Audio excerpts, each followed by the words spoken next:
Assalamualaikum warahmatullahi wabarakatuh. Kami dari kelas C, kelompok 4, akan menjelaskan mengenai proses transkripsi dan proses translasi. Saya Lulu Krotul Aini dengan NIM 24613177.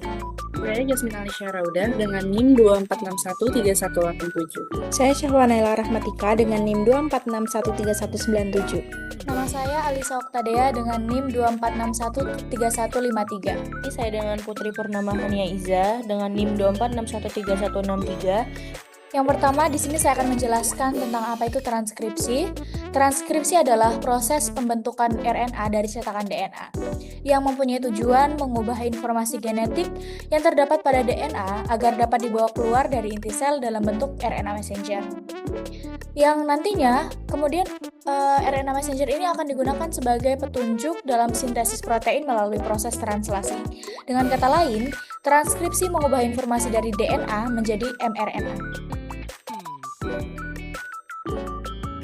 Selanjutnya saya akan membahas tempat terjadi dan komponen yang terlibat dalam proses transkripsi ini.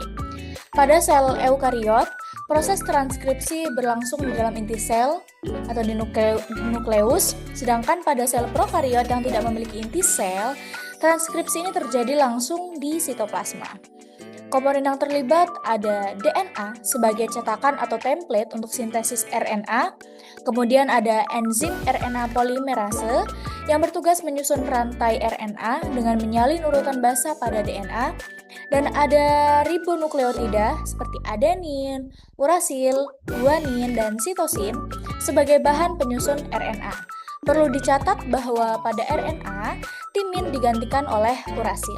Bagian tahapan yang pertama, inisiasi RNA polimerase melekat pada daerah promoter pada DNA. Di sini helix DNA terbuka sebagian untuk mulai proses penyalinan.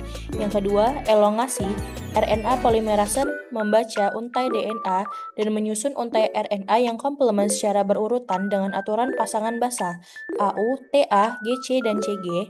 Yang ketiga, terminasi RNA polimerase mencapai daerah terminator menandai berakhirnya sintesis RNA dan terbentuknya mRNA awal pre-mRNA. Kemudian yang bagian C, tahap akhir sel eukariotik.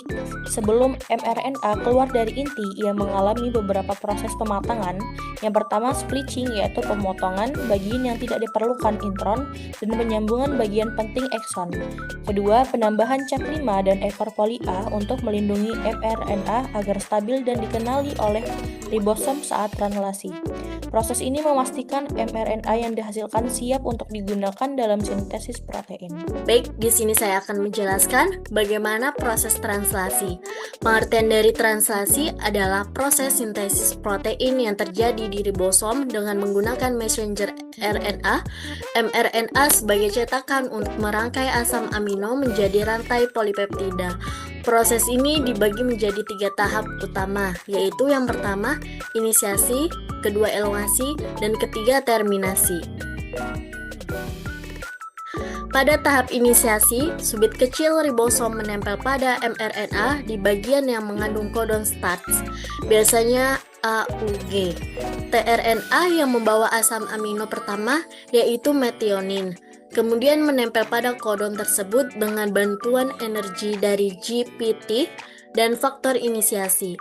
Ribosom mengenali kodon awal AUG pada mRNA melalui sequence Sainz-Dalgarno pada prokariot atau melalui pengikatan cap di ujung 5 pada eukariot.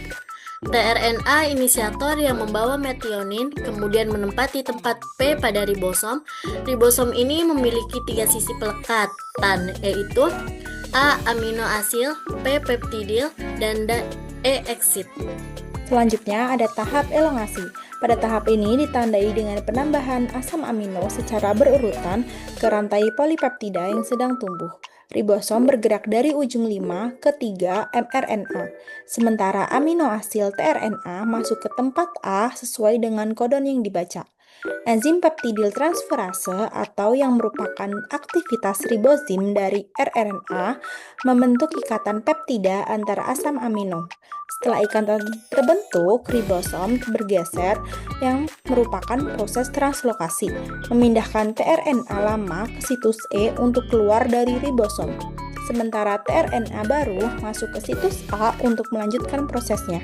Siklus ini terus berulang hingga terbentuk rantai polipeptida yang semakin panjang.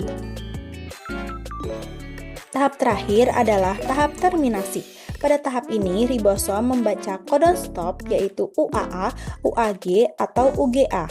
Tidak ada tRNA yang cocok dengan kodon ini sehingga prosesnya berhenti. Faktor pelepas akan membantu melepaskan rantai polipeptida yang sudah jadi dari ribosom. Setelah itu, ribosom terpisah dan protein yang baru terbentuk, siap untuk digunakan oleh sel. Baiklah, di sini saya akan menjelaskan hubungan antara transkripsi dan translasi. Transkripsi dan translasi memiliki hubungan yang sangat erat karena pada sel prokariotik keduanya dapat berlangsung secara bersamaan. Saat RNA polimerase masih menyalin DNA menjadi mRNA, ribosom sudah mulai menempel pada ujung mRNA yang baru terbentuk dan langsung menerjemahkannya menjadi protein. Hubungan ini membuat translasi dapat membantu memperlancar jalannya transkripsi, misalnya dengan mendorong RNA polimerase agar tidak berhenti di tengah proses, sementara transkripsi menyediakan mRNA baru yang terus-menerus digunakan untuk translasi. Dengan adanya keterkaitan ini, kedua proses bekerja secara sinkron untuk memastikan pembentukan protein berlangsung secara cepat, efisien, dan sesuai kebutuhan sel. Berikut referensi yang kami gunakan dalam membuat materi mengenai proses transkripsi dan juga translasi. Baiklah, sekian dari kami kelompok 4. Semoga bermanfaat dan mohon maaf atas segala kesalahannya. Wabillahi taufiq wal hidayah. Wassalamualaikum warahmatullahi wabarakatuh.